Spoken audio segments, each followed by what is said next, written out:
Praise లేడండి. బాగున్నారా? ఇదేనో దేవుని వాగ్దానం చూసుకుందామండి. చిన్న విషయం పాడుకుందాం.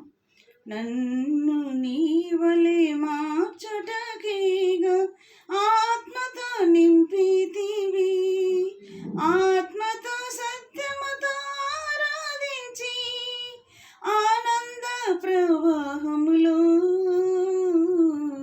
నీ దరి చేరిదను.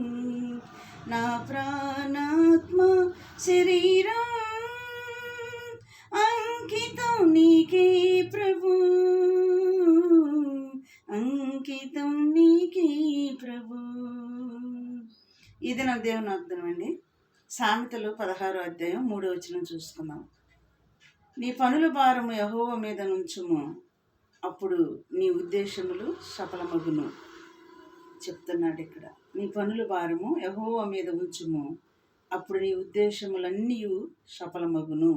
ఈ దినం వాగ్దానం అండి. ఇటు వాగ్దానాన్ని బట్టి మనం ప్రార్థన చేసుకున్నాం. కళ్ళు మూసుకోండి. స్తోత్రములు ప్రభువా యేసయ్యా, మా పనుల భారములు, మా సమస్యలు నీ మీద మోపమని చెప్తున్నారు నాన్న యేసయ్యా. అయా, మా ఉద్దేశములు నెరవేర్చే దేవుడివై ఉన్నావు తండ్రి. మా పట్ల నీ కార్యములు నెరవేర్చి సహాయం చేయమని నజరేయుడైన యేసుక్రీస్తు నామములో నేను అడిగి వేడుకుంటున్నాం తండ్రి. ఆమేన్. God bless you.